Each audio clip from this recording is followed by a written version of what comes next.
दोबारा बात चल पड़ी है इंडिया के अंदर कि पाकिस्तान जो है वो इन्फिल्ट्रेशन करवा रहा है, हालात ठीक नहीं है। 12 और 13 अगस्त की रात को पाकिस्तान की बैट एक्शन टीम द्वारा आतंकी बनके घुसपैठ की कोशिश हुई। माइक बटालियन के पास हो रही थी। उड़ी स्टेशन के करीब वहाँ पे इंडियन आर्मी ने रिटेलिएट किया और उसके अंदर जो है वो एक हवालदार जो है इंडियन आर्मी का वो उसकी जान चली गई। तो पाकिस्तान और भारत के दरमियान किसी भी वक्त हालात कशीदा हो सकते हैं, मामलात हाथ से निकल सकते हैं। अब भारत हमारा दुश्मन है, पाकिस्तान हमारा दुश्मन है, आपको पता है ये तो 77 ईयर से चल रहा है। इंडिया पाकिस्तान के ताल्लुकात किस तरफ जा रहे हैं? मुझे ऐसा लगता है कि the situation is very dangerous. India दोबारा पाकिस्तान पे अटैक करेगा।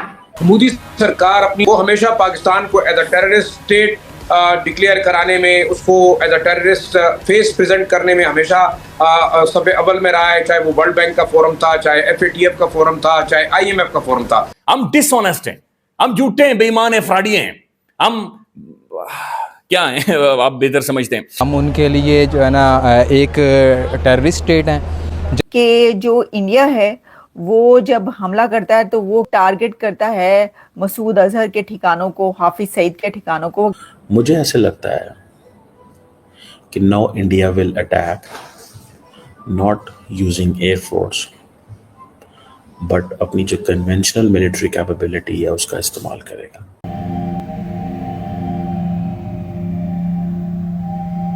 जय हिंद दोस्तों, साविराव 29 चैनल में आपका स्वागत है। तो LOC पे पाकिस्तान के आतंकवादी घुसपैठ कर रहे थे भारत में, जिस देख भारत की आर्मी सजहत हुई और भारत की आर्मी ने गोलियां चलाई, तो पाकिस्तान की आर्मी उनको सपोर्ट कर रही थी, तो वहाँ से भी गोलियां चली। तो भारत का एक सैनिक शहीद हो गया है, जिस देख पाकिस्तान की चीखें निकल रही हैं कि भारत अब हमारा नामो निशान मिटा देगा, क्योंकि हम आतंकवाद बंद नहीं कर रहे और भारत का अब एक सैनिक शहीद हो गया है। तो भारत अब हम पे कभी भी हमला कर सकता है और भारत अब की बार हमला किया तो हमें तहस नहस कर देगा। और अब की बार तो नेवी को मौका दिया जाएगा और नेवी हमला करेगी पाकिस्तान पे और पाकिस्तान को तबाह और बर्बाद किया जाएगा। और पाकिस्तान को चिंता सता रही है कि भारत का एक सैनिक शहीद हो गया, अब पाकिस्तान की नस्लें मिटेंगी और पाकिस्तान बर्बाद हो जाएगा। क्योंकि ऑपरेशन सिंदूर अभी ख़त्म नहीं हुआ है, तो पाकिस्तान को डर लग रहा है कि ऑपरेशन सिंदूर 2.0 चालू हो जाएगा, क्योंकि पाकिस्तान ने बड़ी गलती कर दी है भारत का सैनिक शहीद करके। तो पाकिस्तान को अब डर सता रहा है कि भारत अब हमें तहस नहस करके ही मानेगा और पाकिस्तान सुधरने वाला नहीं है, ना पाकिस्तान आतंकवाद छोड़ने वाला है। तो पाकिस्तान को अब की भारी कीमत चुकानी पड़ेगी। तो भारत का सैनिक वीर गति को प्राप्त हुआ है, जिसे देख पाकिस्तान की चीखें निकल रही हैं कि भारत अब हमारी नस्लों को ख़त्म कर देगा। चलो वीडियो को स्टार्ट कर दे। धन्यवाद। दोबारा बात चल पड़ी है इंडिया के अंदर कि पाकिस्तान जो है वो इन्फिल्ट्रेशन करवा रहा है, हालात ठीक नहीं है। उसकी मैं आपको अभी बताता हूँ कि कहा जा रहा है कि आज इंडियन आर्मी जो है उन्होंने कुछ लोग इंटरवीन कर रहे थे LOC के एक टिक्का पोस्ट है उड़ी स्टेशन के करीब, वहाँ पे इंडियन आर्मी ने रिटेलिएट किया और उसके अंदर जो है वो एक हवालदार जो है इंडियन आर्मी का वो उसकी जान चली गई ड्यू टू बैड वेदर। ठीक है जी, वहाँ पे चीज़ें जो हैं वो प्रॉपरली नहीं हो सकी।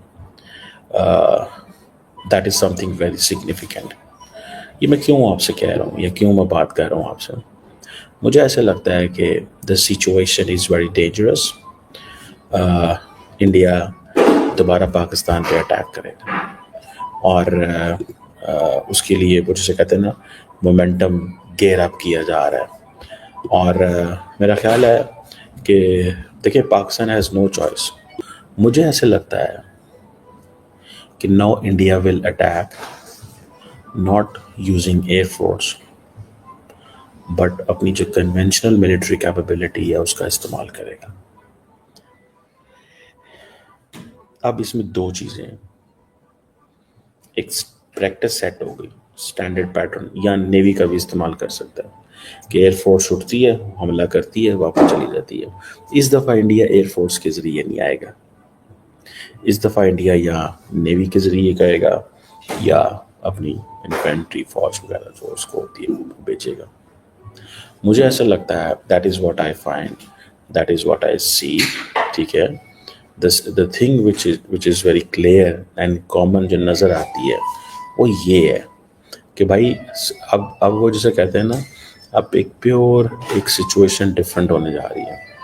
अगर इंडिया ने बार बार ये कहना शुरू कर दिया है कि जनाब ख़तरा है, लड़ाई हो सकती है, and this is a major provocation, इसका मास्टर माइंड पाकिस्तान की फ़ौज है, मतलब सो ऑन, ठीक है जी।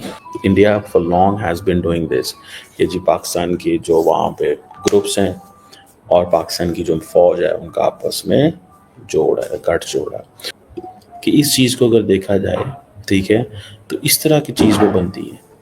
अब सवाल ये पैदा होता है, अगर मैं देखूँ तो, ठीक है जी, सवाल ये पैदा होता है कि how come this is going to be. अब पाकिस्तान पे अगर इंडिया ने इन छोटी ये जो वहाँ पे बॉर्डर पे या लाइन ऑफ कंट्रोल पे चीज़ें हो रही हैं, इसकी बुनियाद पे पाकिस्तान पे हमले कर देता है, तो क्या मतलब व्हाट विल हैपन, क्या होगा? सवाल तो है ना कि क्या होगा या किस तरह चीज़ें जो हैं वो चलेंगी। दैट इज़ समथिंग सिग्निफिकेंट, इसको कोई भी इग्नोर नहीं कर सकता। अब देखें बात क्या है, जरा गौर फरमाइए आप कि जो इंडिया है वो जब हमला करता है तो वो किसको टारगेट करने के लिए कहता है? वो टारगेट करता है मसूद अजहर के ठिकानों को, हाफिज सईद के ठिकानों को। वो कहता है जी मसूद अजहर के ठिकानों को निशाना बनाया है हमने, हाफिज सईद के जो घर है उसको निशाना बनाया है, जौहर टाउन लाहौर में हमने हमला किया इंडिया ये कहता है, हमने भावल नगर या भावलपुर में उस जगह को निशाना बनाया है जहां पर मसूद अजहर के दहशतगर्दी के ठिकाने थे वगैरह वगैरह। वो निशाना और टारगेट बनाने को किसको कहते हैं मैंने आपको बता दिया। लेकिन दूसरी तरफ से निशाना और टारगेट बनाने के लिए कहा जा रहा है एक इतने बड़े बिलियनर और इंडस्ट्रियलिस्ट अंबानी को। फर्क तो साफ जाहिर है लेकिन है ऐसे ही। अब आप ये देखिए कि जब हम बिलियनर्स की बात करते हैं तो भारत में आपको पता है कितने बिलियनर्स हैं? 200 से ज्यादा बिलियनर्स है भारत के अंदर। 200 से ज्यादा बिलियनर्स भारत के अंदर पाए जाते हैं। सबसे ज्यादा बिलियनर्स जो हैं वो अमेरिका में हैं,